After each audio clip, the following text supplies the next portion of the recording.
दुख दर्द भव के सब मिटे, सतगुरु चरण नित से।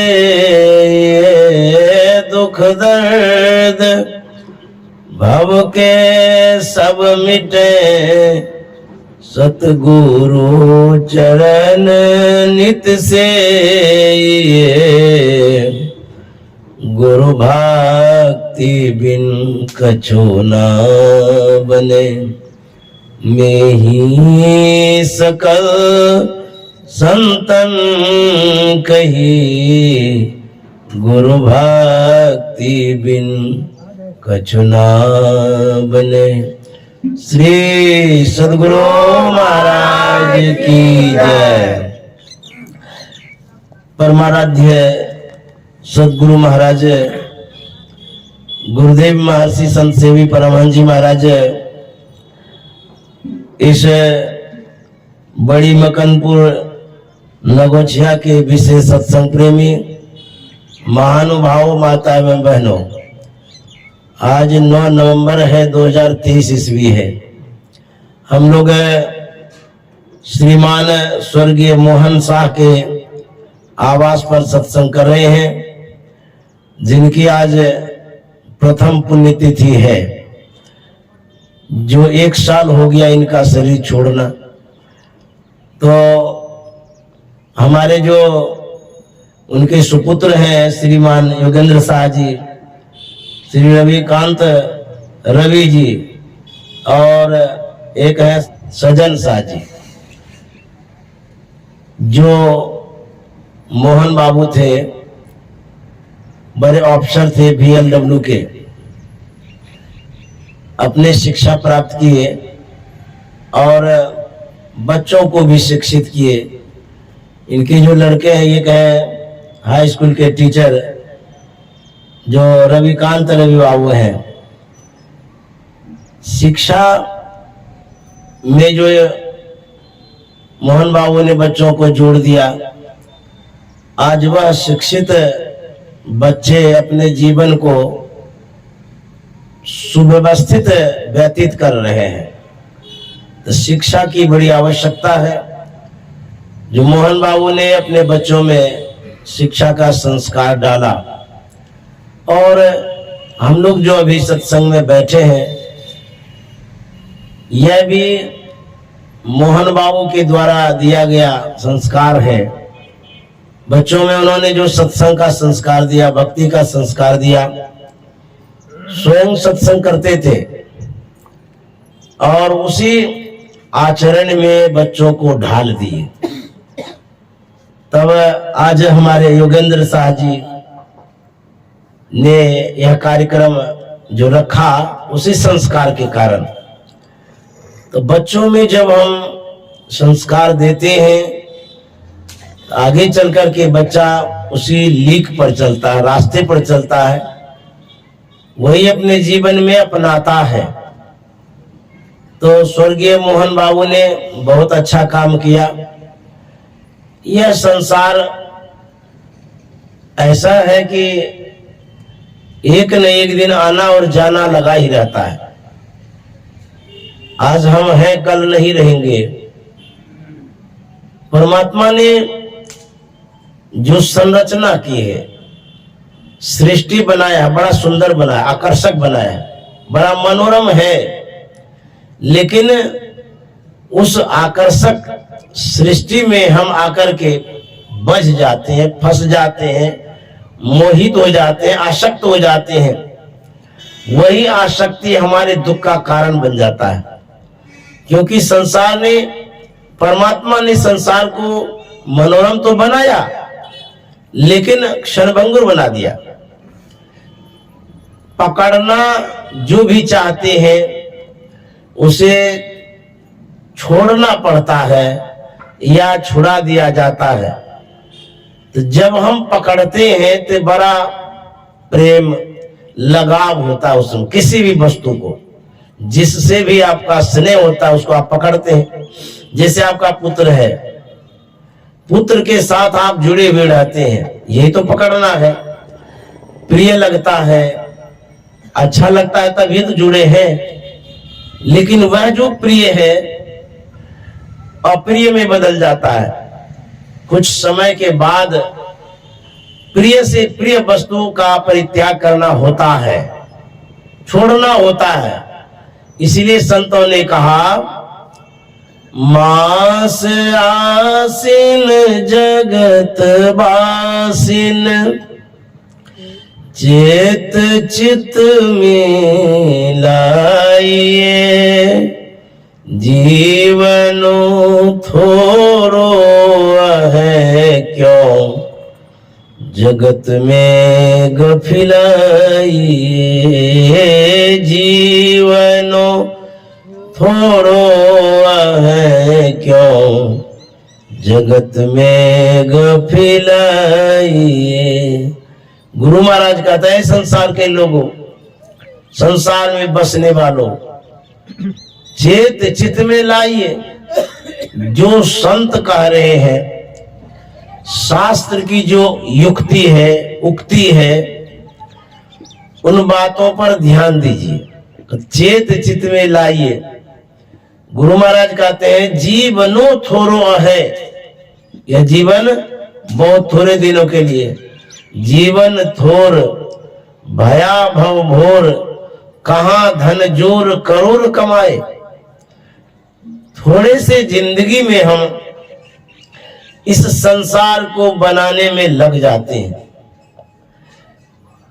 संसार बनाना तो चाहते हैं, लेकिन संतों ने कहा, अपनी बनाई बनाई बनत नहीं, जाको राम न देत बनाई, अपनी बनाई। कहते हैं, आप जो अपना बनाना चाहते हैं, बना तो नहीं पाते हैं, बनाते बनाते ही आप बिगड़ जाते हैं, संसार से चले जाते हैं। जब परमात्मा बनाना चाहते हैं तो हम बन जाते हैं। इसीलिए इस संसार को बनाना छोड़ करके संसार में बनना प्रारंभ करिए। परम संत बाबा देवी साहब ने कहा था, दुनिया वहम है, अभ्यास करो। यह भ्रम है, असत्य है, जिसे हम देख रहे हैं। मृगवार सब ही प्रपंचन, विषय सब दुख रूप है, निज सुरत को इनसे हटा। कहाँ लगाना चाहिए? प्रभु में लगाना चाहिए। गुरु महाराज कहते हैं, ईश्वर प्रपंच है, छूटने वाला है। आज हमारे बीच शरीर में परमाराध्य तो नहीं है, वो भी चले गए। जाते जाते वो कहा गए, क्या कहा गए? सुकृत कर ले, नाम सुमर ले, होर जाने कल की, जगत में खबर नहीं पल की। संसार में हम लोग देखते हैं, कोई व्यक्ति जब मरने लगते हैं, वह परिवार को संबोधित करते हैं, समझाते हैं, अंतिम वाक्य कहते हैं। क्या? बेटा को कहते हैं, मैंने जो धन कमाया ठीक से रखना, बढ़िया से पालन पोषण करना, संसार में अच्छा से रहना, जो जायदाद है उसकी निगरानी रखना। गुरु महाराज भी तो कह सकते थे, कुपा घाट में इतनी प्रॉपर्टी है, इसको बढ़िया से रखना। कहाँ बोले ये बात? इतना जो जमा किए हैं, इसको सुरक्षित रखना, ये तो बोलवे नहीं किए गुरु महाराज। तो क्या बोले? सुकृत कर ले, नाम सुमर ले, को जाने कल की, जगत में खबर नहीं पल। महर्षि संत सेवी जी महाराज चले गए, अभी भी वह चौकी लगी हुई है, जिसे मैं देखता हूं जाकर के, और याद आ जाती है, इसी पर गुरुदेव सोते थे। चौकी अभी भी है, लेकिन आदमी नहीं है। देखिए कितनी क्षण भंगुरता वाली बात है। हमारे साथ की वस्तुएं टिकती हैं, लेकिन हम नहीं टिकते। हमारा शरीर चला जाता है, कहाँ जाता है नहीं जाता है पता नहीं, लेकिन वस्तुएं रहती है। जैसे आपके पास घड़ी है, अच्छे तरह से रखिएगा तो 100 साल भी चली जाएगी, लेकिन आप नहीं जा सकते। आप कम ही समयों में चले जाते हैं। तो जिस समय लोग संसार छोड़ता है तो जिसमें मन को जोड़ के रखता है वही ख्याल आता है लास्ट में। तो गुरु महाराज अपने मन को कहाँ जोड़े थे? तो अंतिम शब्दों से तो पता चल सकता है कि कहाँ जोड़े थे। जो उन्होंने कहा सुकृत कर ले, नाम सुमर ले, को जाने कल की, जगत में खबर नहीं पल की। गुरु महाराज ने अपने सूरत को नाम में जोड़ के रखा था, उसी से लगाव था। अंतर ध्वनि में अपने मन को लगा के रखे थे, अंतर ध्यान में अपने मन को लगा के रखे थे। इसीलिए सबों को कहा गए सब चीज छूट जाएगा, नाम ले लो, कल का ठिकाना नहीं है। तो जो जिसमें परिणत होते हैं वैसी बातें वो करते हैं। हमारे गुरु महाराज ध्यानी थे, ध्यान करते थे, अंतर्मुखी थे। एक बड़ा अच्छा ही प्रेरक प्रसंग है जो गुरु महाराज के जीवन चरित्र से है। परमाराध्य सदगुरु महाराज अपने शयन कक्ष के बरामदे पर खाट पर बैठे थे। पास में गुरु से भी भगीरथ दास जी महाराज थे, सेवा दे रहे थे। परमाराध्य सदगुरु महाराज बैठे बैठे अंतर्मुख हो गए। जब हमारी चेतना सिमट जाती है तो जो शरीर है जड़वत हो जाता है, क्योंकि सचेतता जब रहती है तो सावधानी भी रहती है, सीधा शरीर रहेगा। यदि चेतना को समेटेंगे तो शरीर में वह कड़ापन नहीं रहता है। तो गुरु महाराज की गर्दन झुक गई। पूज्य भगीरथ बाबा के मन में होता है कि गुरु महाराज को नींद आ गई है, तो बरामदे से घर ले जाते, अंदर में रूम में बिछावन पर लिटा देंगे। तो धीरे से कान के पास कहते हैं हुजूर अंदर चला जाए। तो गुरु महाराज यथावत रहे। तो भगीरथ बाबा के मन में होता कि गहरी नींद में चले गए हैं इसीलिए नहीं सुन पाए, तो जोर से सुनाते हैं, जोर से कहते हैं हुजूर अंदर चला जाए। दूसरी बार जब कहे अंदर चला जाए तो गुरु महाराज कहते अरे अब कौन अंदर जाएंगे, हम तो अंदर ही में हैं। तो संत जो होते हैं वो अंदर में ही रहते हैं, बहिर्मुखी नहीं होते, अंतर्मुखी होते हैं। हम लोग जिस दृष्टि से संतों को देख लेते हैं उन दृष्टि में क्षमता नहीं है कि उनके गति को देख ले। क्यों? दादू जाने न कोई संतन की गति कोई, वो तो छिपी हुई गतियां हैं, चाल जौन चाल संसार के तौन साध उनके नहीं। आप जो चलते हैं पैर से, संत महात्मा पैर से नहीं चलते हैं। जो साधक होते हैं दृष्टि रहता है, चढ़ श्रुति धावे हो रामा नयन नगर से। उनकी जो गतियां होती, जो चाल है वो दृष्टि पर चढ़ करके चलते हैं। तो संत की गति अनंत तक होती है। सुन्नी सुन सुन के पारा अगुन सगुन नहीं दोई, दादू जाने न कोई। अपरंपार गतियां होती है उनकी।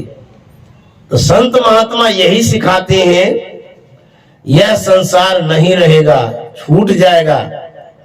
जैसे आज हमारे मोहन बाबू नहीं है, हम लोग भी नहीं रहेंगे।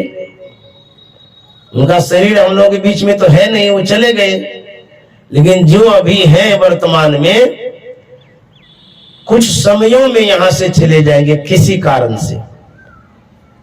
गुरु महाराज जब पढ़ रहे थे तो अंग्रेजी के एग्जाम में उन्होंने पढ़ा था all man must die. Guru Maharaj ने पढ़ा सभी मनुष्य अवश्य एक दिन मरेंगे। वैराग्य हो गया, करे जब अवश्य मरेंगे तो फिर क्या करना चाहिए।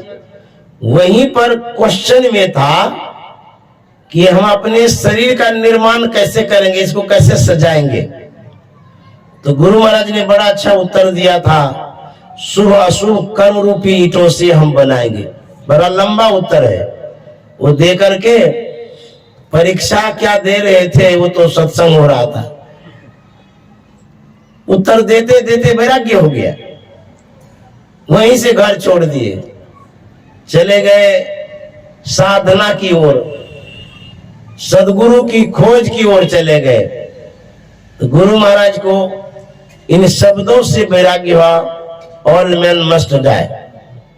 यह जो शब्द है यही सिखाता है कि एक दिन अवश्य सब कोई मरेंगे, सब मरेंगे, कोई नहीं रहेंगे, कोई नहीं स्थिर, सब ही बटोही।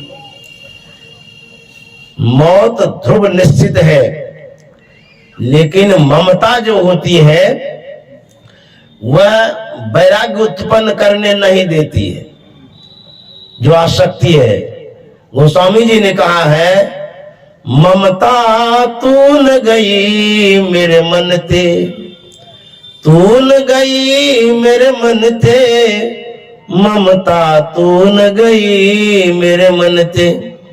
ममता कहते हैं आसक्ति को, लगाव को, प्रेम को।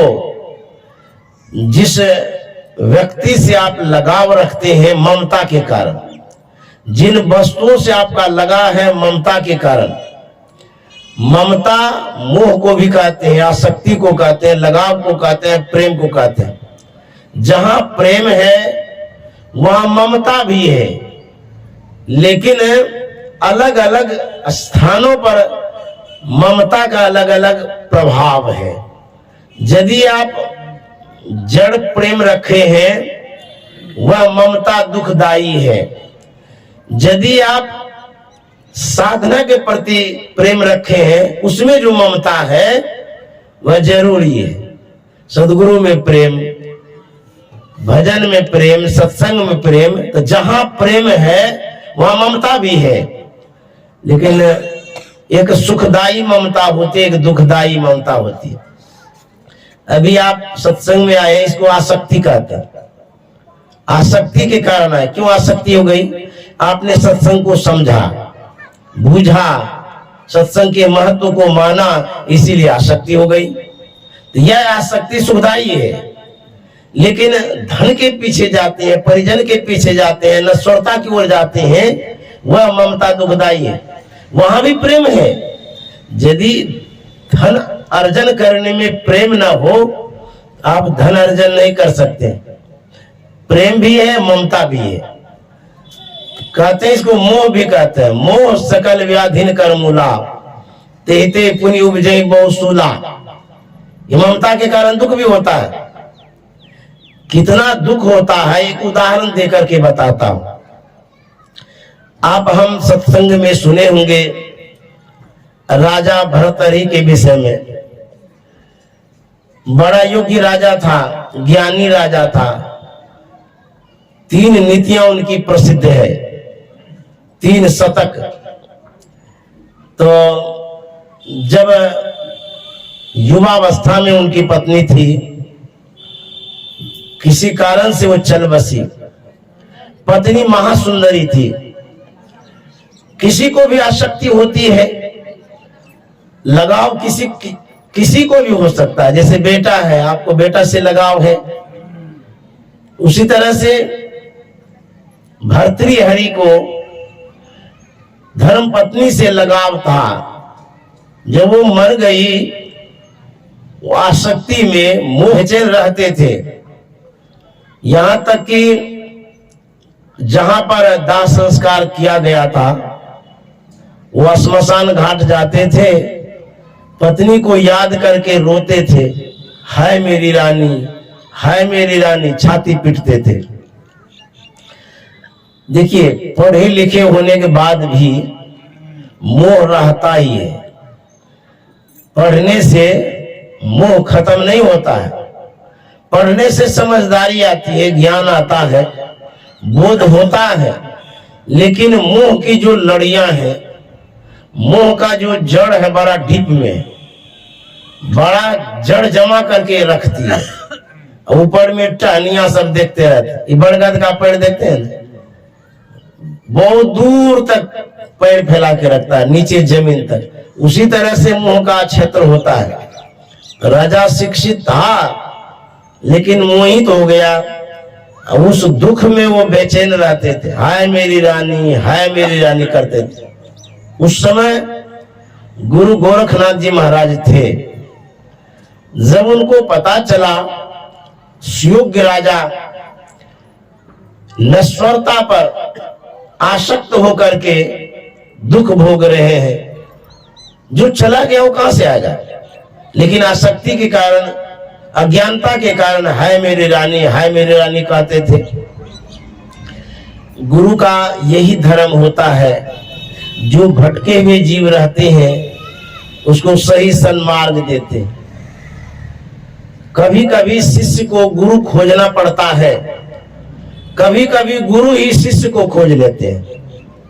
जो शिष्य भाग्यशाली है उसको खोजते हैं, और जो परिश्रम करते हैं, जैसे गुरु महाराज खोजते खोजते खोजते बाबा देवी साहब को पाए, तो गुरु महाराज खोजते खोजते बाबा देवी साहब को पाए, और हमारे परमाराध्य सदगुरु महाराज हम लोगों को खोज लिए।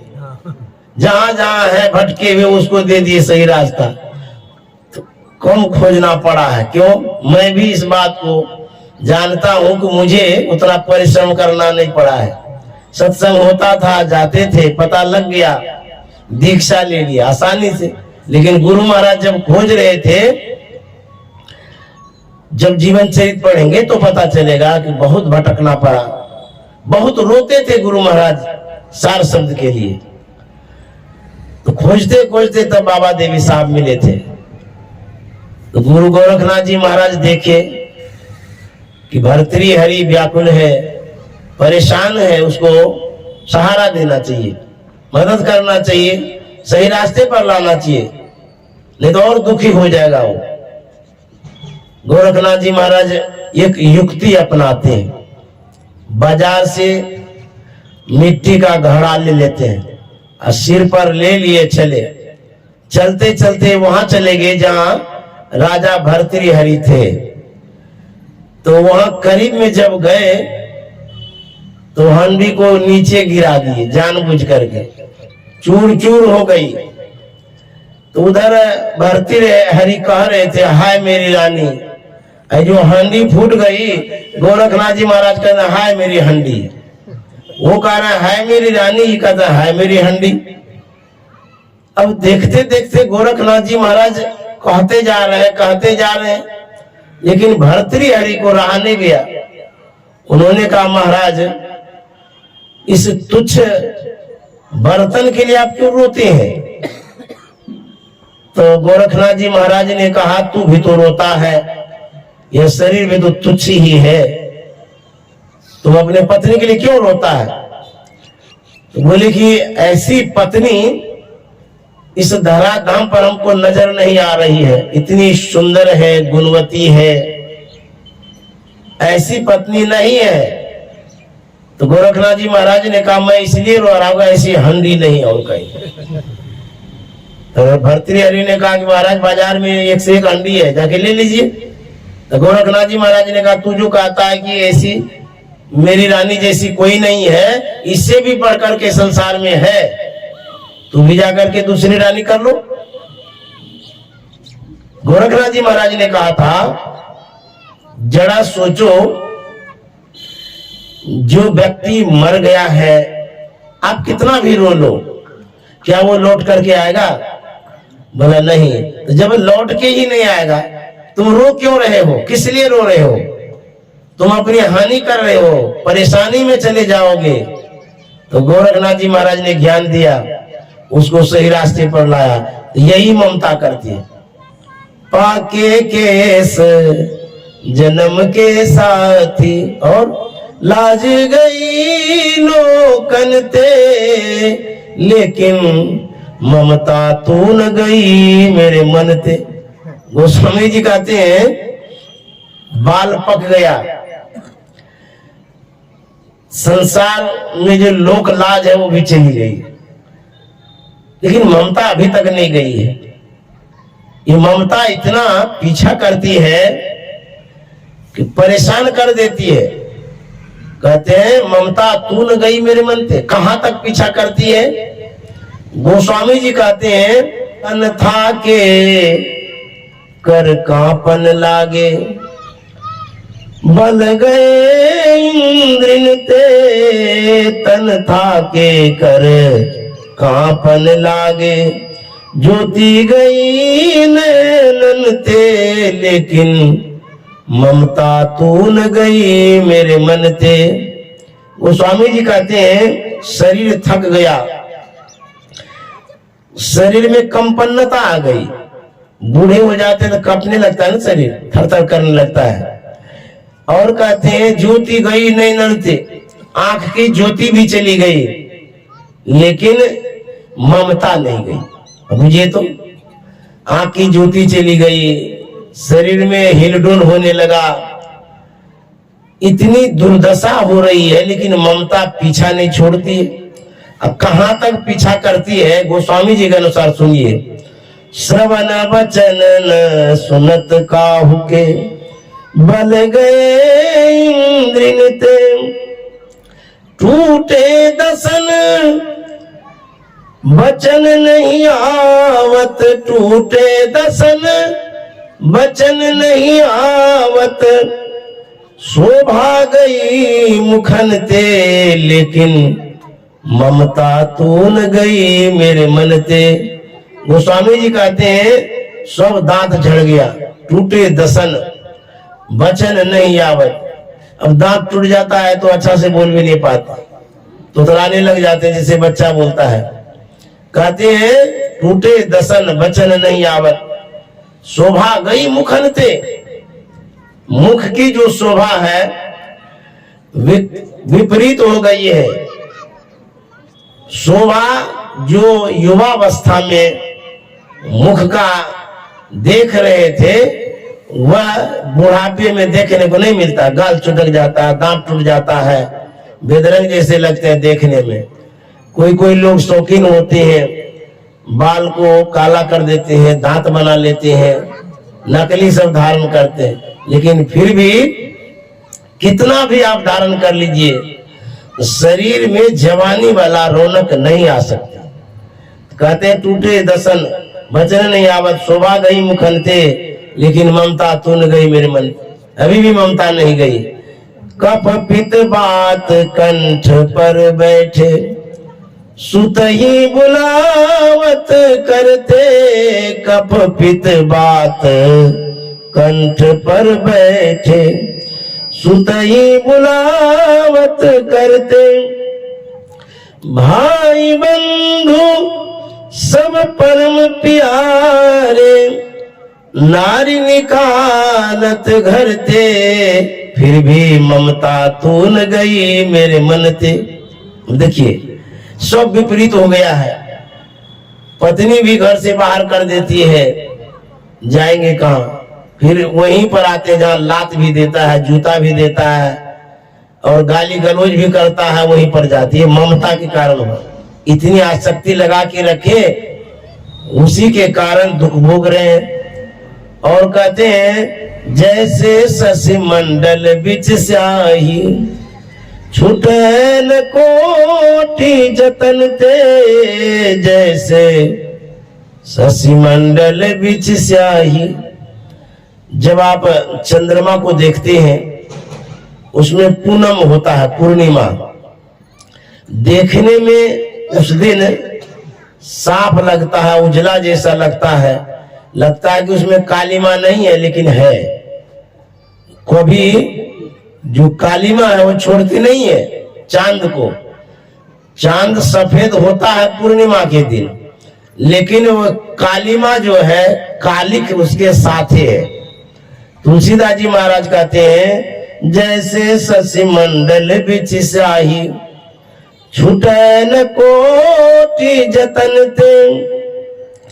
तुलसीदास बलि जाऊं चरण ते, लोभ पड़ाए धन ते लेकिन ममता तू न गई मेरे मन ते।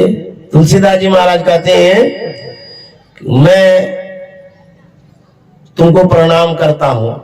तो देखिए ममता से तुलसीदास जी वाला हार गए। तू अभी तक पीछा कर रही है, मैं तुम्हें प्रणाम करता हूं, तू अब तो छोड़ दो। छोड़ नहीं रही है, कहते हैं ममता ऐसे ही लगी हुई रहती है जैसे पराये धन पर चोर का लगा रहता है। बुझिए, फिराक में रहता है चोरी करने के लिए। ममता भी वही करती है, कहाँ गिरा देगी, कहाँ अटका देगी, भटका देगी, कोई पता नहीं। देखिए, ममता के साथ सहयोगी भी है, ममता के साथ मोह भी है, आसक्ति भी है, लगाव भी है, प्रेम भी है, लालच भी है, ढेर है, अलग अलग नामों से जाने जाते हैं। तो जब लालच आता है तो ममता के कारण, मोह के कारण, धनासक्ति के कारण ही तो लालची बन जाते हैं। ये लालच आता है तो कहां जाकर के भटका देगा कोई पता नहीं। इस तरह से जो ममता है, आसक्ति है, छूटनी बड़ा मुश्किल है। इसे छूटने के लिए भगवत भजन ही एक सहारा है। जब हम ध्यान करते हैं, ध्यान करके हम अपने आप को अंतर्मुख करते हैं, इस मन को बहिर्मुख से अंतर्मुख करते हैं, विषय से निर्विषय की ओर ले जाते हैं। तो संसार की वस्तुओं से जब मन उपराम होता है तब जाकर के आसक्ति छूटती है। जिसको आप ग्रहण कर लिए हैं उसको छुड़ाने के लिए क्या करना होगा? जैसे कोई मान लिया जाए वो सिगरेट पीता है तो लत लग गई है, तो कुछ दूसरा चीज उसको पीने देते हैं तब छूटता है। जैसे कोई गुटखा खाता है, स्वास्थ्य खराब हो गया, खाने की आदत है, उसको सौंप दे दीजिए, खाते तो रहेंगे। खाने की आदत छोड़ा नहीं सकते हैं, लेकिन वस्तुओं में परिवर्तन कर सकते हैं। उसी तरह से जिन वस्तुओं में मन लगा हुआ है उन्हीं वस्तुओं से हटा करके कोई ऐसी वस्तुओं का अवलंब दें जिससे कि हमको लाभ मिले। तो गुरु महाराज ने कहा, यह जो रूप जगत है जिसमें हम फंस जाते हैं, इस रूप जगत में सबसे पवित्र रूप संत सदगुरु का होता है, उसी रूप का अवलंब देते हैं। दुनिया में बहुत सारा शब्द है, उन शब्दों में हानि भी होती है, लेकिन संत सदगुरु प्रदत्त जो गुरु मंत्र है उन शब्दों में यदि मन को लगाते हैं तो फिर आप संसार से छूटते हैं। कोई बच्चा है, कोई सामान वो ले लिया, मोबाइल ही ले लिया, छोड़ना नहीं चाहता है, और उसके हाथ में कुछ दीजिएगा तब ये वो छोड़ेगा। उसी तरह से मन जो है छोड़ना नहीं चाहता है, तो मन को कुछ न कुछ अवलंब देना पड़ेगा, क्योंकि ये पकड़ने वाला मन है। अवलंब के लिए गुरु महाराज ने कहा, अति पावन गुरु मंत्र मन ही मन जाप जपो, उपकारी गुरु रूप को मानस ध्यान तपो। यह जो अवलंब है, इसी अवलंब से आसक्ति छूटेगी तो अंतर्मुख होंगे। इस तरह से संत महात्मा कहते हैं, जब मन को भजन में लगाएंगे तो अंतिम घड़ी में आपको संसार याद नहीं आएगा, सदगुरु याद आएंगे। क्यों? जिनमें आप मन लगा के रखे हैं वही तो याद आएगा। बहुत लोग मरने लग जाते हैं तो परिवार को याद करते हैं, धन संपत्ति को याद करते हैं। एक बूढ़ा था, बीमार हो गया, मरने की नौबत आ गई, खाट पर पड़ा हुआ था, परिवार के लोग चारों तरफ से घेर लिए थे, अब मरेंगे तब मरेंगे। आंगन में धान सूख रहा था, बूढ़े की नजर उधर गई, बोल नहीं पाते थे, लेकिन आसक्ति के कारण वह बूढ़ा उंगली उधर आगे बढ़ा करके कहता है, हमारा मुंह क्या देखता है, उधर देखो चिड़िया धान खा रही है, उसको भगाओ। ये आसक्ति है। आप मन को गड़ा के जहां रखे हैं, अंतिम घड़ी में वही बातें याद आएगी। जय आशा तय बासा साधो, मन का यही तमाशा। तो गुरु महाराज ने सत्संग नित और ध्यान नित क्यों कह दिए? इसलिए कह दिए कि आदत लगी हुई रहेगी सत्संग करने की, ध्यान करने की। यह जो आदत है अंतिम घड़ी में फलदायी होगा। यदि सदगुरु को अंतिम घड़ी में याद कर लिए तो जमराज यदि वहां खड़ा भी रहेगा तो भाग जाएगा, क्यों? गुरु के सामने वो यमराज नहीं रहेंगे। जिनको आप याद करिएगा वही तो सामने में रहेंगे। संसार को याद करिएगा, वो सामने में रहेंगे भी तो सहयोग नहीं कर पाएंगे। सदगुरु महाराज जो है कालन के अति कराल, समर्थ गुरु दयाला। काल के भी वो काल होते हैं। मान लीजिए आपको सांप घेर ले, आप परेशान हो गए हैं, अगर उड़ जाए तो कुछ प्रयास भी नहीं करना पड़ेगा, सांप देखते ही भाग जाएगा। उसी तरह से सदगुरु को याद करेंगे, यदि काल आया हुआ वही रहेगा। सदगुरु को याद करते ही काल देख करके भाग जाएगा। एक सत्संगिनी थी, वह रोज ध्यान भजन करती थी, गुरु महाराज को याद करती थी। बीमार हो गई। बीमारी की अवस्था में संसार के लोग भी पीछे छोड़ देते हैं, मन मोड़ लेते हैं, ठीक से देखभाल नहीं करते। जब तक सांस है तब तक आस है, जैसे सांस निकल जाएगी सब फुसफास है। जब तक आपके शरीर में शक्ति है सलाम करता है, शक्ति क्षीण हो जाएगी ना, आपके परिवार वाले भी कुछ नहीं पूछेंगे, कहीं छोड़ देंगे घाट पर, अपना कड़ाते रहिए, दवाई खाते रहिए। यही संसार है, मतलब का यार। तो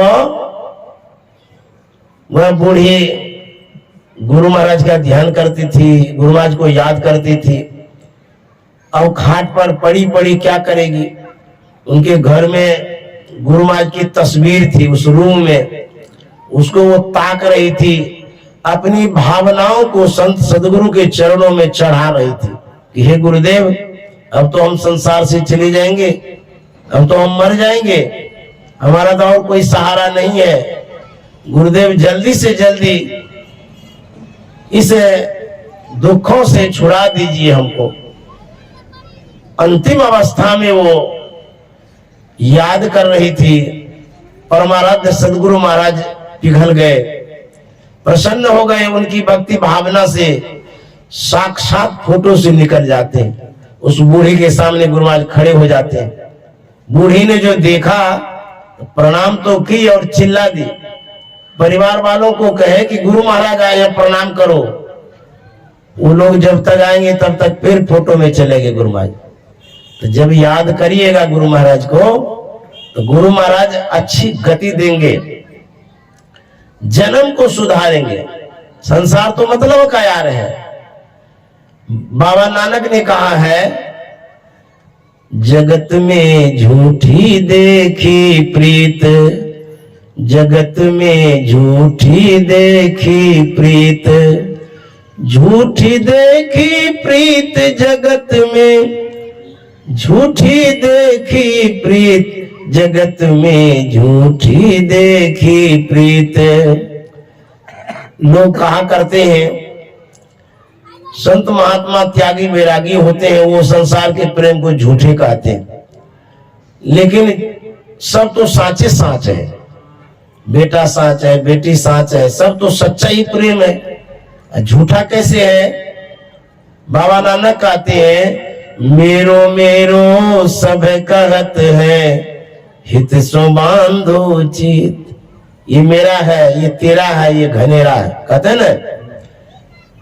वो अपना हित आप में ढूंढते हैं, इसीलिए संबंध जोड़ के रखे। जब लग पैसा गांठ यार संगे संग डोले, और पैसा रहे न गांठ यार मुखते नहीं बोले। ये पैसा का यार है।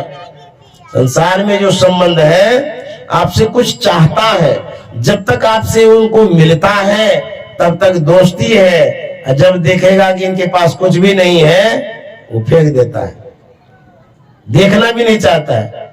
मेरो मेरो सब कहत है, हित सो बांधो चित। लेकिन अंतकाल संगी नहीं को, अंतकाल संगी नहीं को, यह अचरज की रीत, जगत में झूठी देखी प्रीत।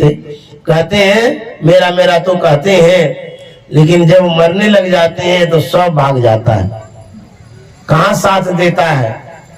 तो बाबा नानक का ये आश्चर्य का प्रेम है, आश्चर्य का ये संबंध है, आश्चर्य का ये रिलेशन है जिसमें आप जुड़े हुए हैं, ये आपका नहीं है। तब क्या है, कबीर साहब ने कहा है, नाम हरि का जप ले बंदे फिर पीछे पछताएगा। नाम हरि का जप ले बंदे फिर पीछे पछताएगा। यही नाम जो संत सदगुरु बतलाते हैं वही नाम लीजिए, यह नाम साथ जाएगा और कुछ साथ नहीं जाएगा। कहेंगे और क्यों नहीं जाएगा साथ? नाम जो है, नाम एक शब्द है, यह एक संस्कार है जो आप सुनते हैं, चित्त में स्टोर होता है, जमा होता है। और वह जो चित्त है शरीर को जलाने से जलता नहीं है। जीव जहां जाता है कर्मानुसार संस्कार साथ रहता है, चाहे वो शुभ वाला हो या अशुभ वाला हो, सत्संग वाला हो कि बत्संग वाला हो, संस्कार साथ जाता है। उसी संस्कार के अनुरूप आपको शरीर मिलता है। आप पूंजी जितना लेकर के जाएंगे उसी तरह से व्यवस्था में जिएंगे। पूंजी नहीं है, 5 स्टार होटल में कैसे आप रहिएगा? तो परलोक की जो पूंजी है ये नाम है, जो संत सदगुरु बतलाते हैं। यही एक संस्कार है जो सुन रहे हैं अभी, यह परलोक की पूंजी है। जितना आप बढ़ाएंगे बेहतर शरीर मिलेगा। गुरु महाराज ने तो कहा, मनोयोग पूर्वक सत्संग ध्यान जीवन पर्यंत करते रहेंगे, मनुष्य का शरीर अवश्य मिलेगा। यह संस्कार ऐसा है कि मनुष्य शरीर दिलाएगा। गुरु महाराज ने कहा है, पापों के संस्कार जन्मों के मेरे है जो दया कर क्षमा कर मिटाना, गुरु मम सूरत को गगन पर चढ़ाना। एक जन्म का संस्कार है, पापों के संस्कार जन्मों के मेरे, एक जन्म ने कितना जन्म। गुरु महाराज कहते हैं, अपनी भगतिया सतगुरु साहब मोहे कृपा करी देहो हो, जुगन जोगन भाव भटकत बीते, अब भाव बाहर ले हो। किस किस योनि में गए हैं? गुरु महाराज कहते हैं, पशु पक्षी कृमि आदि के योनिन मैं भार में हूँ बहु बार हो, नरता नया बही कृपा कर दीनो, अब प्रभु करो बार हो। गुरु महाराज कहते हैं कि पशु पक्षी कृमि आदि की योनि में गए, कितना भटकना पड़ा। कहता है, इस मनुष्य शरीर में आए मौका मिला है, ऐसा भजन करेंगे कि आवागमन से छूट जाएंगे। इसके लिए यह सत्संग की आवश्यकता है। मैं अब विराम देने जा रहा हूं। यह पितृ ऋण से उऋण होने का काम किया। पिता का जो कर्ज था उससे मुक्ति का ये ज्ञान यज्ञ सत्संग बहुत बड़ा माध्यम है। दुनिया में आप कितना भी कुछ कर लीजिए, सत्संग जब करा लेते हैं सबसे बड़ा ये यज्ञ होता है। इससे आप सभी ऋण से उऋण होते हैं और जो आपके पूर्वज है उसका उद्धार होता है। तो इन तीनों पुत्रों ने बड़ा अच्छा सूझबूझ के साथ सत्संग कराया है। श्री सद्गुरु महाराज की जय।